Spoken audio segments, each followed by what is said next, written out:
times, because everyone else in the group that was connected to the group, they were going through their own individual hard time. Sly and the Family Stone weren't just another funk band. They were the funk band. They rewrote the rules, mixing rock, soul, and psychedelic energy into something nobody had ever heard before. They broke barriers, from their sound to their lineup, proving that music had no color lines. With anthems like Everyday People and Thank You for Letting Me Be Mice, Elf Agin, they weren't just making hits. They were defining an era. But behind all the groovy anthems and good times was a storm brewing. And there was just a riot going on. And I call it, I look at it as being. At the center of it all was Sly Stone, a musical genius with a vision that changed everything, but his self-destructive habits sent it all crashing down. As the band climbed to superstardom, Sly spiraled deeper into addiction, paranoia, and bad decisions. He surrounded himself with enablers, blew off shows, and let the music take a backseat to chaos. The band started falling apart, the hits stopped coming, and Sly became more famous for his fueled disappearances than his legendary performances. And then there was the money, or more accurately, the missing money. Lawsuits, bad business deals, and financial mismanagement drained his fortune, turning a millionaire icon into a cautionary tale. I was, to tell you the truth, I'm there a lot because it's very comfortable for me, because I don't like to be in any one place under the circumstances. So how did one of music's greatest pioneers go from changing the game to losing everything? This is the story of genius, excess, and the slow-motion disaster that took down Sly and the Family Stone. Thank you for letting me. Sly and the Family Stone had the game on lock. Their sound was something else, a mix of funk, soul, and rock that felt like the future. Sly Stone was the mastermind behind it all, running the show, making the hits, and bringing a kind of energy that made everybody pay attention. But when everything was going right, things behind the scenes started going left. The bigger they got, the messier it got. Sly was dealing with his own demons, and before long, it wasn't just about the music anymore. The magic was still there, but the cracks were getting harder to ignore. Oh, yeah. I know he was growing apart from the rest of his band. It really was just the Sly Stone show at that point. Yeah, I think that was the beginning of it. The band was still together at the time, but definitely starting to fracture. At first, Sly was on fire, turning the studio into his playground and keeping crowds locked in every time he hit the stage. But the deeper he got into PCP, the harder it was to keep things together. One day he'd show up late, the next he wouldn't show up at all. Fans were over it, and that once flawless rep for putting on a show, it was starting to crumble fast. Thanks to the music! Sly and Larry Graham weren't seeing eye to eye, and Sly started rolling with a whole new crowd. Bodyguards, gangsters, people the rest of the band wanted nothing to do with. The trust was gone, the crew wasn't clicking like they used to, and that tight bond they once had pretty much shattered. The music was slowing down, but the partying wasn't. They dropped a couple of hits, but instead of locking in at the studio, Sly was out living it up, literally walking around with a violin case stuffed with drugs. His unpredictability made recording a nightmare, and eventually, Greg Errico had enough and bounced. The rest of the crew, they were already thinking about doing the same. Forces of Darkness was trying to destroy everything that had ever been good regarding Sly and the Family Stone. Epic Records was sweating. No new album, no real plan, so they threw together a greatest hits album just to keep fans from checking out. It did the job, but not for long. Meanwhile, Sly was out here trying to do his own thing, setting up Stoneflower Productions under a deal with Atlantic. He even made history by dropping Somebody's Watching You, the first track with a drum machine. But just like that, he lost interest, and before long, the whole label was done for. Somehow, through all the chaos, the band dropped There's a Riot Going On, and it was nothing like what fans expected.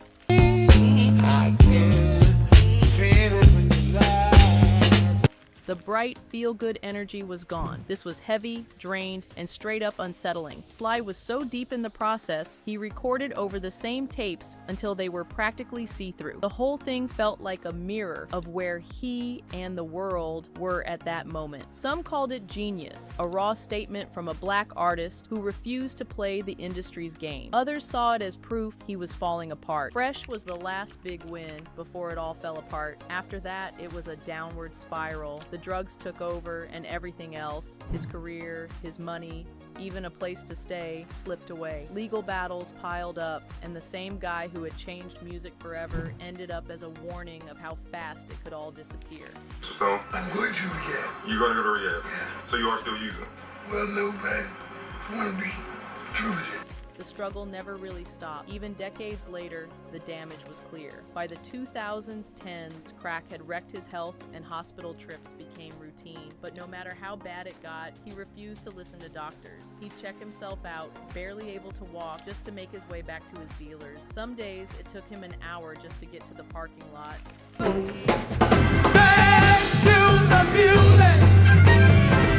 Sly's drug habit didn't just mess up his own life, it left a mark on his family too. His daughter, Fionn, grew up watching him do lines of coke like it was no big deal. She was just a kid, too young to get it, but old enough to want to copy whatever her dad was doing. Her world was full of adults. No kids her age, no one to remind her she was supposed to be a child. She picked up on things no kid should ever have to see, thinking it was all just part of normal life. One day, while messing around with her friends, she found some razor blades her dad had left behind. No clue what they were really for, just that the adults used them. So she grabbed some chalk, chopped it up, and played pretend. They went all in, Monopoly money, the whole setup, sneezing their heads off but laughing through it, thinking they were just copying the grown-ups. To them, it was just another game. About how you were one of the people tasked with helping to keep the drug dealers away when he's trying to stay clean. Is that true? I had a few conversations.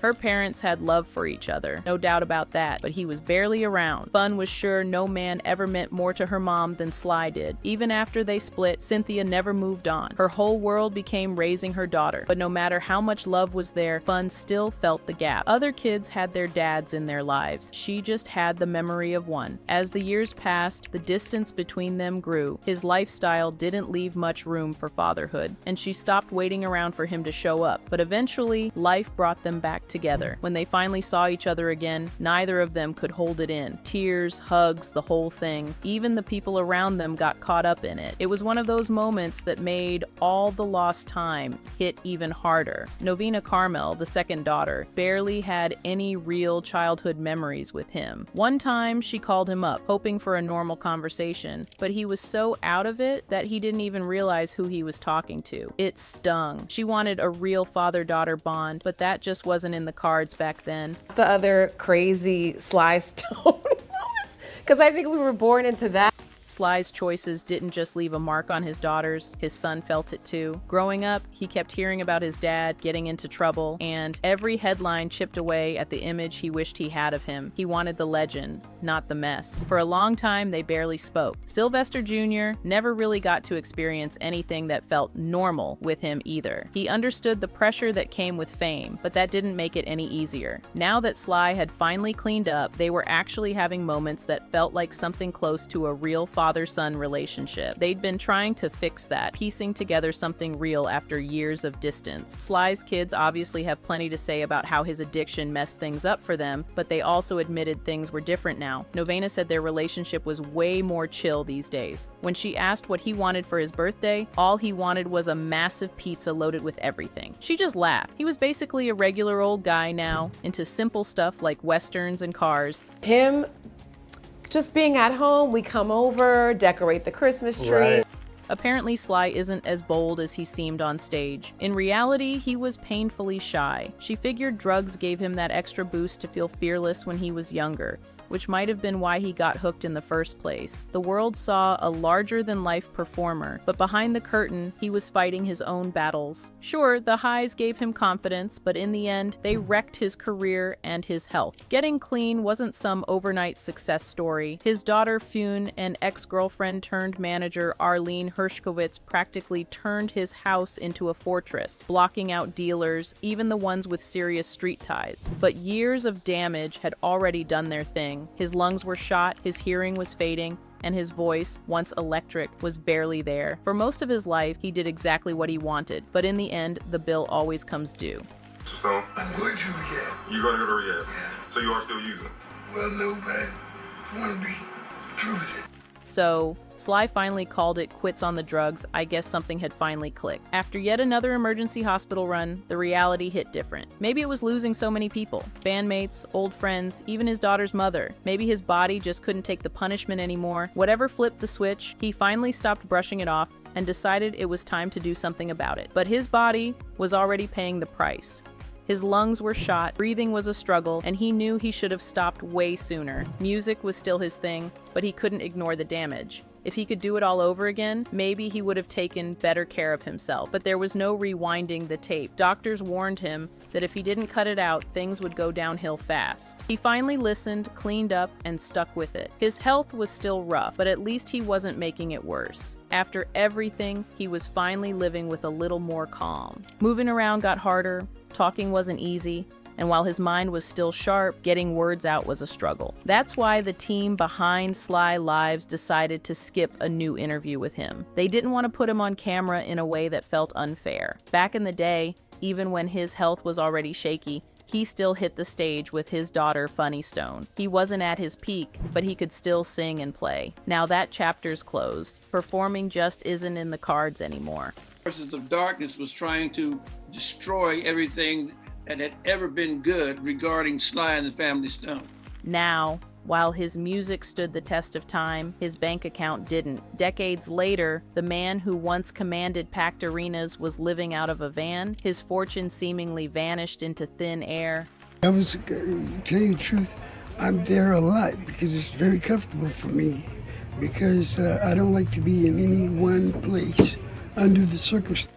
Sly knew something wasn't adding up. His music was still raking in serious cash, but his bank account wasn't seeing any of it. Turns out, his old manager and lawyer were allegedly cashing in on his royalties while he got left in the dust. He had put his trust in them to handle business, but he was convinced they were just playing him the whole time. Sly had enough. He wasn't about to let them get away with it. He took them to court, making it clear he wanted his money back. The legal fight stretched on, but the evidence was impossible to ignore. A jury in LA wasn't falling for the excuses. His ex-manager, lawyer, and their company had messed him over. The court ordered them to hand over $5 million in unpaid royalties and damages.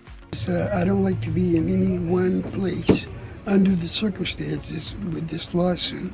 The numbers said it all. Even Street Productions got slapped with a $2.5 million bill. Goldstein had to cough up $2.45 million, and Glenn Stone somehow only had to pay $50,000. It wasn't just about Sly getting his money. This was a wake-up call for an industry where way too many artists had been burned by the very people who were supposed to have their backs. First, what's the first thing you do with the money? When you get the money, what's the first thing you're gonna do? I just automatically think of my kids, right? Sly's lawyer saw this as a win for every artist who had ever been screwed over. Way too many musicians had watched their bank accounts drain while their so-called team cashed in. They trusted managers and lawyers to handle their money, only to realize, usually when it was too late, that they'd been played. Sly's story wasn't new, but for once, the artist actually came out on top. The ones who took the L weren't about to accept it quietly. Goldstein's lawyer fired back, claiming Sly had already pocketed millions over the years, and even had a deal in the late 80s that should have brought in even more. But the jury wasn't fooled. The math wasn't mathing. Sly was broke while the people who were supposed to have his back were still stacking cash. Winning in court didn't mean Sly was suddenly rolling in cash. Legal appeals could stretch things out, and actually getting that money was another battle. For now, he was crashing with friends, a long way from the superstar life he once had. But the message was loud and clear. The industry played dirty, but every now and then, karma showed up. So Sly also had issues with his bandmates. I mean, drugs problems and all, you can bet it'll affect the band dynamic. Sly was on top of the world. Even icons like Miles Davis and Stevie Wonder were taking notes. But behind the curtain, things were spiraling. Sly was deep in drugs, missing shows, and letting paranoia run the show. The band that once felt like family was turning into a battleground, clashing egos, messy entourages, and fights that kept getting worse. And right in the middle of it, his feud with bassist Larry Graham, which was about to blow everything up. Larry wasn't just the bassist. He had his own fan base, and Sly wasn't loving it.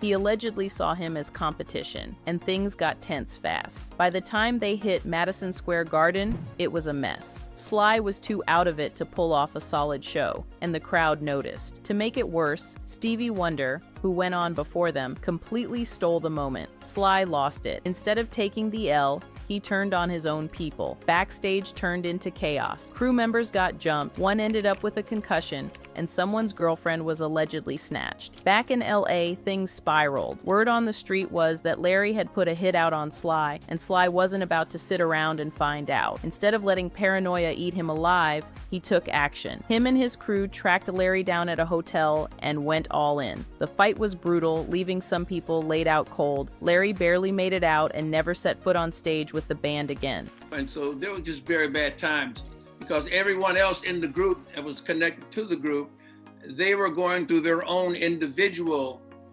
hard time.